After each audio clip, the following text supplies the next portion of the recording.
Ada beberapa karakter dalam cara beragama kaum Khawarij ini yang bisa kita jadikan sebagai benang merah yang menghubungkan antara Khawarij 1400 tahun yang lalu dengan Khawarij di sepanjang zaman dan metamorfosanya, manifestasinya hingga sekarang. Pertama, kaum Khawarij itu mementingkan apa yang zahir, apa yang tampak, apa yang terlihat. Dan apa yang terlihat ini mereka anggap sebagai segala-galanya. Dari sisi ini sebenarnya kaum Khawarij bertemu dengan kaum empiris. Bahwa mereka melihat agama itu adalah apa yang tampak. Dan apa yang tampak inilah yang mereka sanjung dan mereka pegang. Dan dengan demikian mereka sebetulnya sudah keluar dari kerangka berpikir agama yang benar. Karena pandangan dunia agama yang benar itu percaya dengan yang gaib. Alladzina yu'minuna bil gaib. Sesuatu yang tidak tampak ini juga harus kita percaya. Jangan melulu berpegang pada yang tampak. Tapi mereka dalam beragama sangat berpaku kepada yang tampak. Ini pertama. Dan karena itulah mereka selalu memisahkan antara yang tampak dengan yang tidak tampak. Yaitu apa yang ada di dalam niat orang. Apa yang menjadi motivasi orang. Mereka nggak mau tahu. Dan juga apa yang menjadi konteks dari teks itu. Ini mereka pisahkan. Bisa dianggap sebagai mereka itu beragama secara separatis antara yang tampak ini tadi, ini yang mereka pegangi, mereka sungguh-sungguh dalam melaksanakannya, tapi melupakan apa yang tidak tampak. Padahal yang tidak tampak ini justru adalah sumber utama dari apa yang tampak. Yang fenomen istilahnya itu datang dari yang nomen. Yang tampak datang dari yang tidak tampak. Perilaku lahiriah datang dari motif-motif yang tidak lahiriah atau motif-motif di dalam batin. Seolah-olah mereka akhirnya punya sistem berpikir yang tidak percaya dengan sesuatu yang gaib. Karena mereka mau melihat segalanya itu secara konkret, secara empiris. Dan inilah mengapa mereka itu kemudian tidak bisa menafsirkan itu tadi. Innamal a'malu binniyat, bahwa manusia ini dilihat dari segi niatnya. Dan juga tidak bisa memahami ucapan Imam Ali itu. Bahwa aku adalah Al-Quran yang berbicara dan ini yang diangkat adalah mushaf yang bisu, teks yang bisu. Terus kemudian Imam Ali mengatakan bahwa yang disampaikan itu adalah kata-kata yang hak, tetapi untuk tujuan yang batil. Mereka susah memahami ini. Tidak bisa memahami bagaimana ada sesuatu yang hak secara lahiriah tapi batil dalamnya. Nggak bisa, nggak nyampe pikirannya ke situ. Karena dia berpegang pada yang lahiriah aja. Yang di depan mata aja. Yang terlihat aja. Yang fenomenal saja. Jadi berpikir bahwa akibat itu tidak datang dari sebab-sebab. Berpikir, kalau mau pakai bahasa yang keren itu, bahasa teknis logika, berpikirnya itu limi, akibat. Berpikir pada dampak-dampak.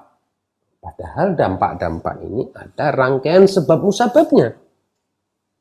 Tidak mungkin kita ini berpegang pada dampak-dampak dan menjadikannya sebagai segala-galanya tanpa kita menelusuri apa sebab musababnya. Kalau kita bertanya, kenapa mereka tidak mau ke sana? Maka kita akan menemukan ciri khas kedua dari cara mereka berpikir. Yaitu mereka itu berpikirnya superficial, dangkal. Mereka mengira bahwa yang tampak ini adalah berdiri sendiri, mandiri, utuh, tanpa pengaruh dari yang tidak tampak atau tanpa pengaruh dari sebab-sebab. Oleh sebab itu, cara berpikir seperti ini paling diametrikal, berpisah jalan dengan cara berpikir filosofis. Karena kalau filosofis kan mencari akar-akar, radikal kan. Berpikir filosofis artinya mencari akar-akar masalah. Enggak, kalau mereka bukan akarnya yang dicari. Mereka tidak mau terlalu jauh ke situ. Mau yang di depan, di permukaan aja. Yang terlihat saja dan tidak mau menyelami. Ini cara berpikir yang kelanjutan dari cara berpikir yang pertama. Fenomenal atau fisikal, empiris dalam melihat sesuatu, lahiriah, formalistik, dan yang kedua akibatnya adalah dangkal. Akibat selanjutnya dari rangkaian cara berpikir yang seperti ini adalah mereka itu berpikir secara instan, sesaat. Jadi mereka tidak mau melihat bahwa agama ini suatu kesatuan yang utuh, yang di dalamnya ada fikih, di dalamnya ada akhlak, dan terutama sekali di dalamnya ada akidah.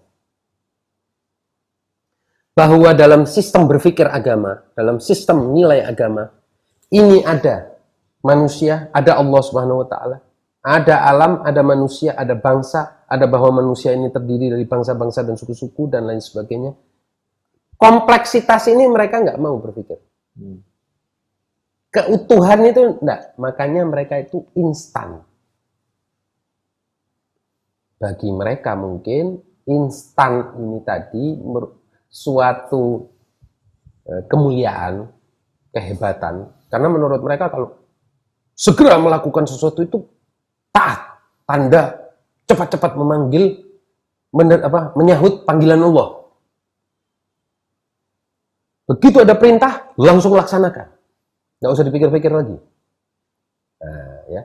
Makanya kan orang-orang yang seperti ini kan militansinya tinggi, Bapak.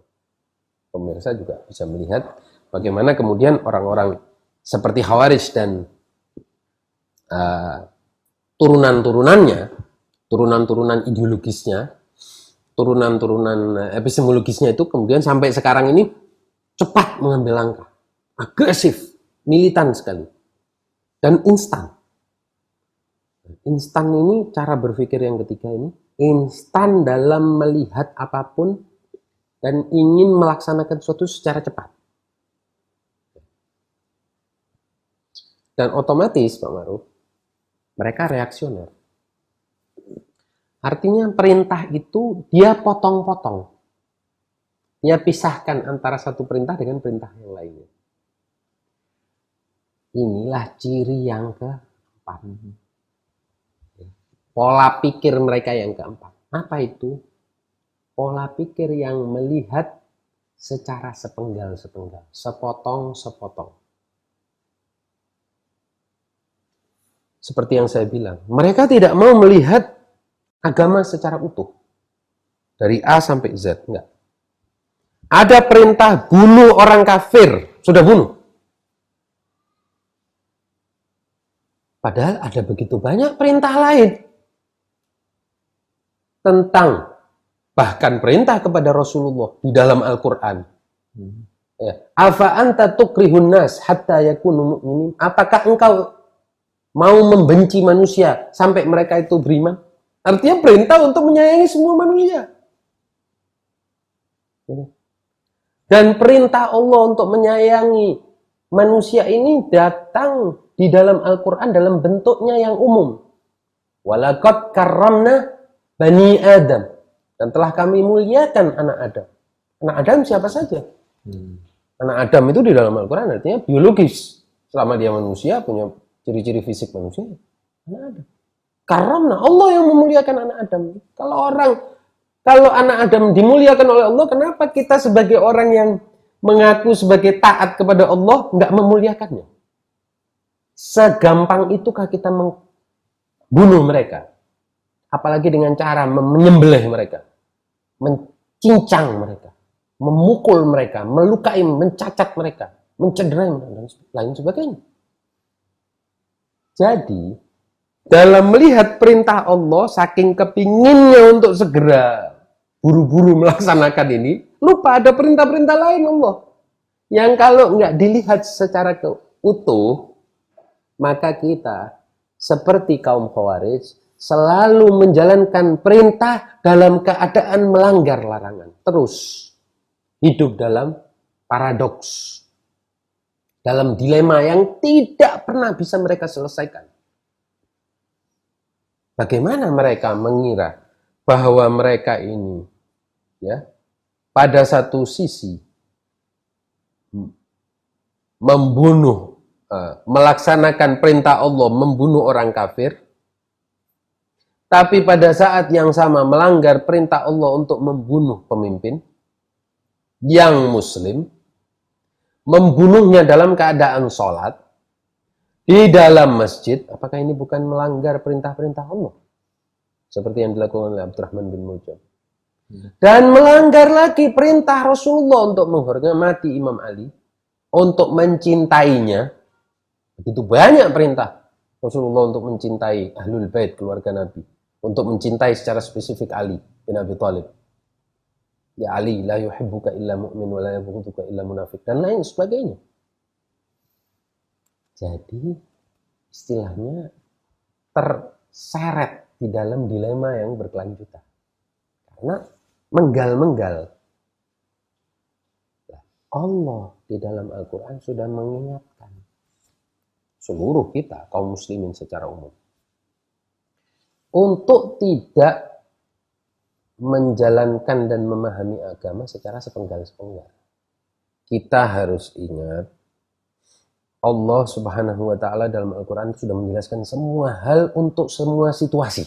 Tidak ada sesuatu yang bisa dianggap bahwa cerita baru, peristiwa baru, tidak ada jawabannya. Kita ini sebagai orang yang beragama, mendapatkan perintah dari Allah, mau mengikuti jalan kebenaran ini, kita punya panduan. Menghadapi orang bodoh seperti apa? Menghadapi orang bodoh murakkab tadi, jahil murakkab seperti apa? Menghadapi orang yang ngeyel seperti apa? Menghadapi orang yang mau mendengar seperti apa? Mau belajar seperti apa? Menghadapi diri kita sendiri seperti apa? Ada. Bagaimana sikap kita terhadap diri kita sendiri? Menghadapi, bersikap kepada orang yang memusuhi agama dengan sengaja, bersikap kepada orang yang memusuhi agama secara tidak sengaja seperti kaum Khawarij ini, tidak sengaja mungkin, dia tidak tahu bagaimana sikapnya, ada semua. Misalnya yang menarik, ini sekedar untuk apa ya, membuka catatan-catatan footnote ya, nanti karena ini akan menjadi tema lain. Misalnya yang menarik Pak Ma'ruf, dalam agama ini, Allah berulang kali menyatakan perangi orang kafir. Ya kan? Setelah apa? Kamu kalau mau memerangi orang kafir itu setelah apa? Ada kondisi yang nggak boleh dilepas. Ayat-ayat yang menyatakan perangi orang kafir, perangi orang kafir, perangi orang kafir itu kondisional. Setelah pertama kamu jelaskan tuntas masalah, itmamul hujjah, dan itu ada kriterianya, ada syarat-syaratnya. Apa yang disebut sebagai hujjah tammah, hujjah yang lengkap? Penjelasannya harus bil hikmah wal mau'izah wa jadilhum billati hiya ahsan. Jadi penjelasan itu kan ada 3 metode. Metode hikmah ini yang paling tinggi, artinya penjelasan yang komprehensif, filosofis lah bahasanya sekarang ini. Penjelasan ilmiah, ini pertama. Yang kedua, tidak bisa menerima yang bisa diterima oleh akal, oke. Mau'izah hasanah, kamu harus bisa mengambil hatinya. Ya. Namanya penjelasan persuasif. Kalau yang pertama kan argumentatif, metode argumentatif. Ini metode persuasif. Ayo, kalau mereka itu ada kesulitan, datangi mereka. Kalau mereka tertindas, tolonglah. Pendekatan empatik, simpatik, ya, aksi-aksi sosial kepada mereka. Jangan-jangan dengan cara itu mereka sadar, oh ya ini orang baik. karena ini orang baik, mestinya saya ikutin dong, saya dengerin dong. Yang ketiga, dengan perdebatan. Dua cara ini belum ampuh, dia merasa lebih hebat, oke, kita duduk, bikin forum, debat. Debat ini otomatis ada metodenya, debat. Metode debat yang paling utama kan adanya musallamat, ada hal-hal yang disepakati dulu bersama. Kita cari kesepakatan-kesepakatan bersama. Karena dalam debat nggak bisa los-losan, nanti pokrol-pokrolan. Allah misalnya bilang kepada Nabi apa? Fa'arid anhum. Ya kan? Wa idza khatabahumul jahiluna qalu salama. Kalau ada orang bodoh berbicara kepada kamu, kamu tahu ini orang bodoh. Kamu kalau bicara sama orang bodoh, sama seperti bicara sama tembok, nggak usah bicara. Berpaling aja dari orang bodoh. Tinggalkan forum-forum orang jahil. Jangan tanggapi mereka. Semakin kamu tanggapi mereka seperti kamu siramkan minyak ke dalam api. Tidak usah ditanggapi. Jauhi. Ini cara juga. Tapi kalau sudah dengan semua cara itu dia merangsek, mau memerangi kamu dengan kekerasan, oh ya hadapi dong. Nggak ada cara lain. Bismillah tawakkaltu 'alallah, ya Allah. Saya sudah mau baik-baik sama dia pakai akal, sama-sama saya anggap punya akal. Saya mau pakai empati, saya juga mau ajak dia berdebat, nggak siap.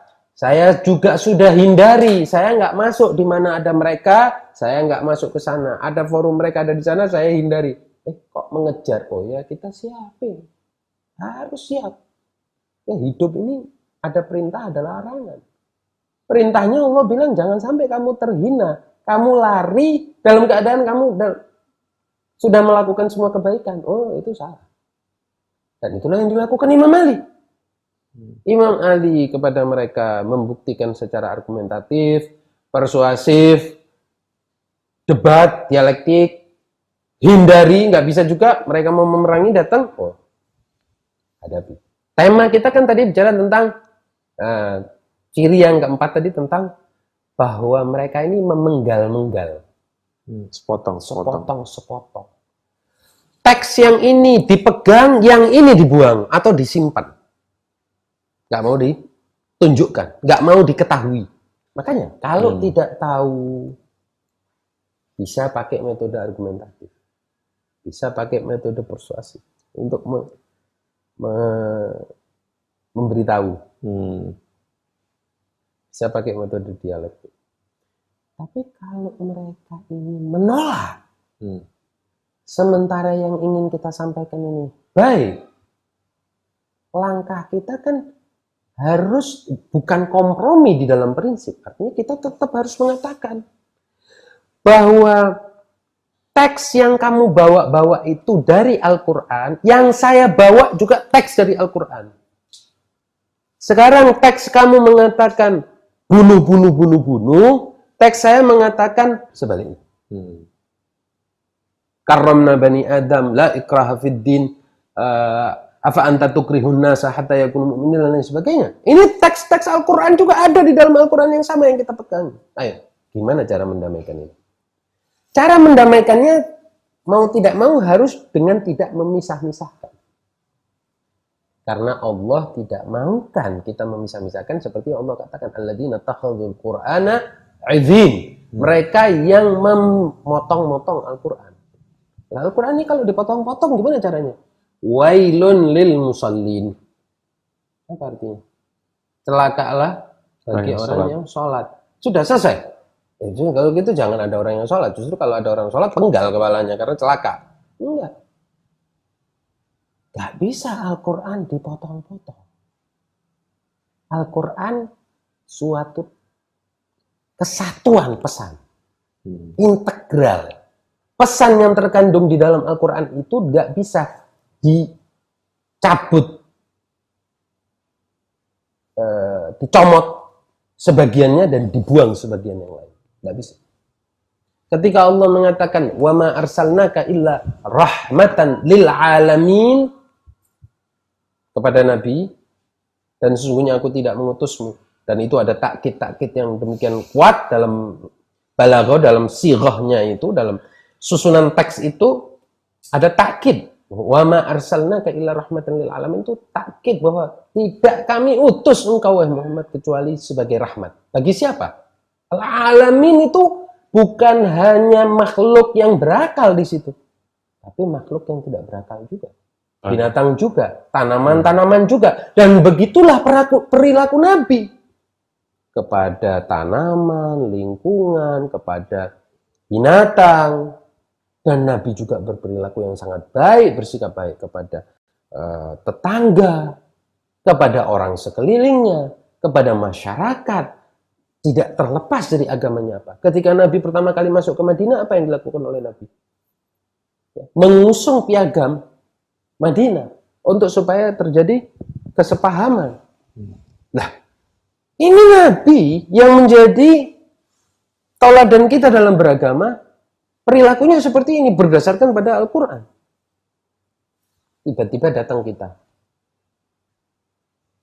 Datang orang-orang yang merasa dirinya paling dekat dengan agama, mau membuang semua itu, mengusung kekerasan-kekerasan dalam agama. Kekerasan-kekerasan dalam agama ini kan punitif ini. Istilahnya, ini kan cuma untuk mencari efek jerah. Bukan prinsip. Jadi kekerasan itu bukan prinsip di dalam agama. Tapi cabang. Prinsipnya adalah rahmat. Agama ini prinsipnya adalah rahmat. Tapi kalau rahmat ini, kasih sayang ini nggak manjur, coba pakai cara keras. Sama seperti kalau kita mendidik anak. Kalau kita didik anak pakai mulut nggak bisa, pakai kasih sayang nggak bisa. Coba sekali dijewer atau disentil. Tapi prinsipnya bukan nyentil dulu, kasih sayang dulu, mencium dulu, melayu dulu, kan gitu. Nah, inilah yang menyebabkan mereka kemudian memenggal-menggal antara teks satu dengan teks lain. Ini yang keempat. Yang kelima, mereka mengira agama ini hanya teks. Bahkan ya, kita anggaplah mereka sudah mengetahui Al-Quran dari A sampai Z. Nggak memisah-misahkan satu ayat dengan ayat yang lain. Punya penjelasan-penjelasannya. Ternyata nggak cukup, Pak Maruf. Ini teks, harus ada konteksnya. Konteks ini juga di dalamnya adalah manusia-manusianya. Inilah maksud Imam Ali ketika dia bilang Anal Quran an-natiq. Aku Al-Quran yang bisa bicara. Imam Ali yang tahu kondisi saat itu. Dan mereka harus tahu siapa Imam Ali kok mau disejajarkan dengan pihak-pihak yang lain. Imam Ali kan imamnya kaum muslimin ketika itu. Khalifahnya kaum muslimin ketika itu. Kok mau disejajarkan dengan yang lain-lain? Nah, bagaimana kok imam mau disejajarkan dengan lain-lain dalam suatu keputusan yang sangat krusial dan genting? Nggak bisa. Dan agama nggak bisa dijadikan seperti itu. Sekarang yang namanya guru agama nggak boleh disamakan dengan orang yang tidak guru agama. Karena apa yang dikatakan oleh guru agama itu lebih kredibel, lebih otoritatif daripada yang dikatakan oleh yang bukan guru agama. Apa yang dikatakan oleh seorang dokter nggak boleh disamakan dengan apa yang dikatakan oleh orang biasa. Loh iya dong, kan dia punya otoritas. Dari mana datangnya otoritas dokter itu? Dari ilmunya. Ini namanya konteks. Jangan kita comot aja kata-kata dokter, terus kita comot juga kata-kata orang biasa. Terus kita bilang, wah kita aduin nih kata-kata dokter sama kata-kata orang biasa, kok bertentangan ini. Bingung, memilih antara kata-kata dokter dalam soal kesehatan, antara dokter dengan yang bukan dokter. Lah, kenapa harus bingung? Ya ini yang dokter dong yang kita terima. Ini namanya ada teks, yaitu pernyataan, ada konteksnya, ada orangnya, ada authornya, ada pembicaranya, produsen teks itu, ya. Produsen kata-kata itu, man qala wa ma qala. Nggak boleh dipisah-pisahin antara betul. Kalau kita bingung, istilahnya katanya Imam Ali, Imam Ali punya pernyataan dalam soal ini, undur man qala ada, undur ma qala ada. Artinya kalau kita bingung, wah ini ada dua anak sama-sama kelas 2 SMA. Nggak ada satu yang lebih baik daripada yang lain. Gitu. Kita bingung memilih di antara mereka. Artinya yang satu bukan satu profesor, satu anak kelas 3 SMA, enggak. Bingung. Ini dua-dua sama-sama satu kelas, seumur, satu latar belakang.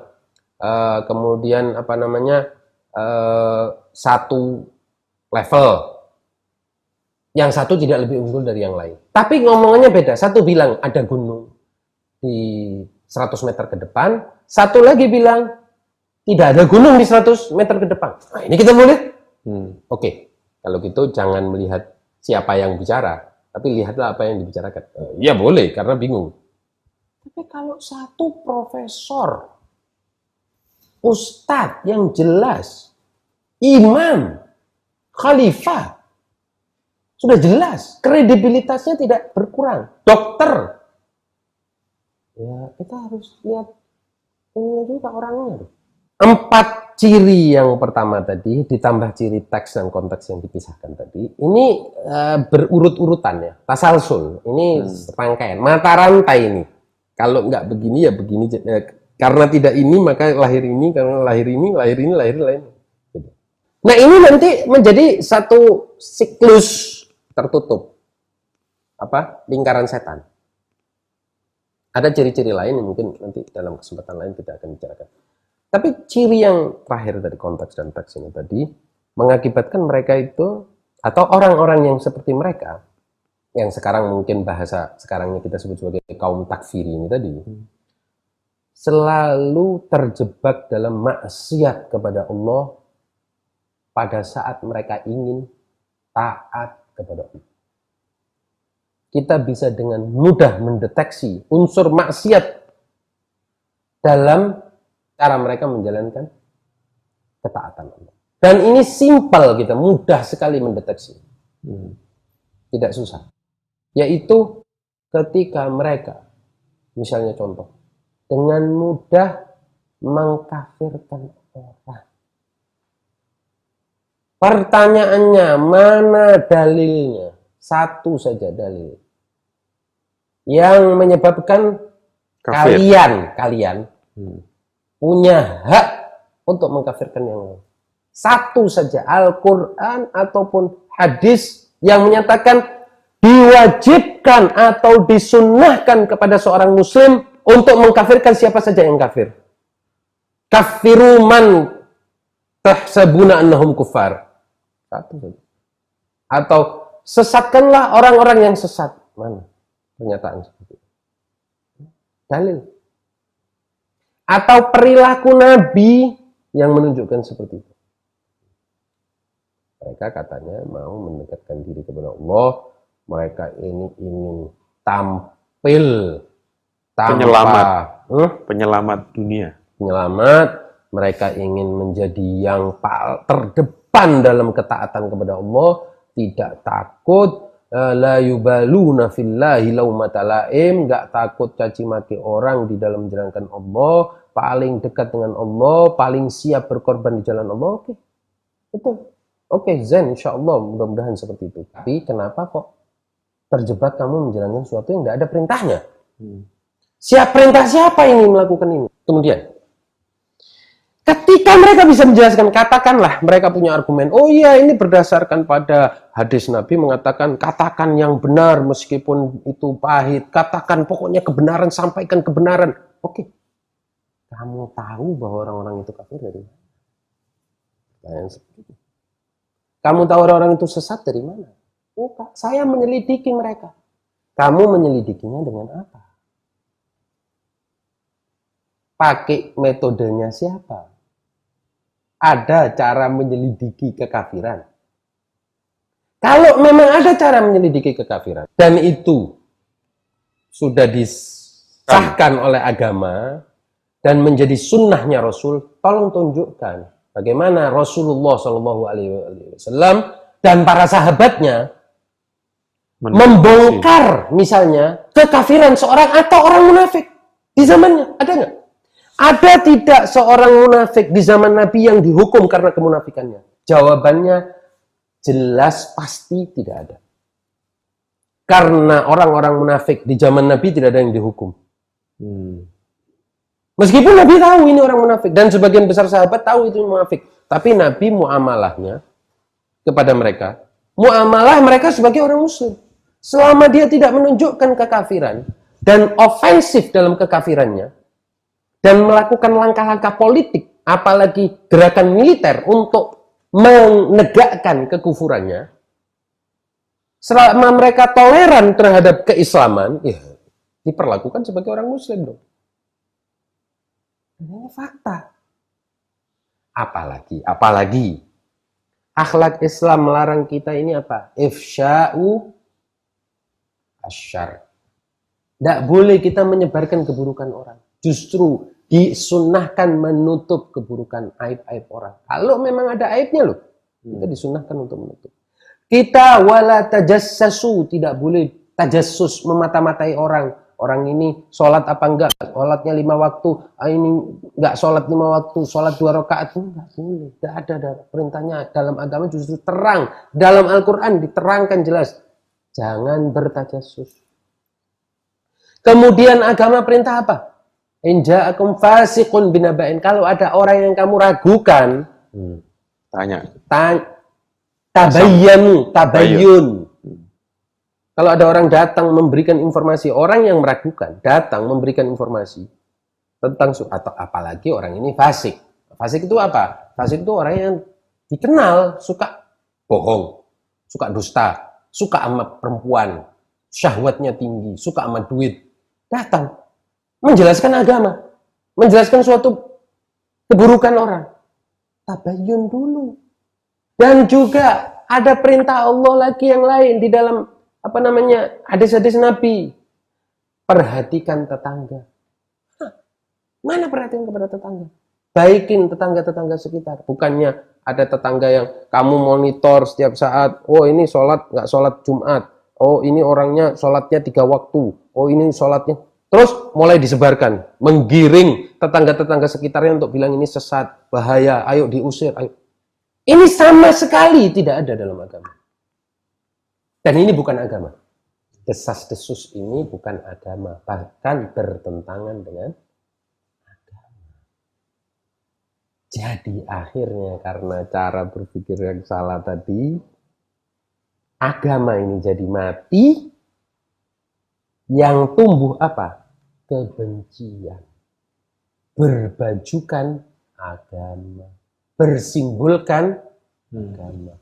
Permusuhan dan kebencian, al-fahsya'i wal baghdha wal adawah, ya, yang merupakan dalam Al-Quran disebutkan bahwa kenapa misalnya contoh dalam agama disebutkan kenapa orang itu dilarang, sesungguhnya Allah mengharamkan al-khamru wal maisir, khamr dan judi. Kenapa? Karena dengan khamr dan judi ini setan menebarkan permusuhan di tengah-tengah masyarakat, kebencian di tengah-tengah masyarakat. Jadi agama ini melarang ada kebencian menyebar, permusuhan menyebar di tengah-tengah masyarakat. Dengan cara berpikir mereka, dengan cara beragama mereka yang ditimbulkan, yang diproduksi justru adalah kebencian dan permusuhan. Bahwa militansi yang dilahirkan dari cara berpikir yang salah ini tadi adalah militansi yang tidak agamis, tapi militansi yang Hawa nafsu. Itu yang cuma sekedar untuk. Jadi jihadnya pun jihad hawa nafsu. Karena jihad yang datang dari kebencian dan permusuhan.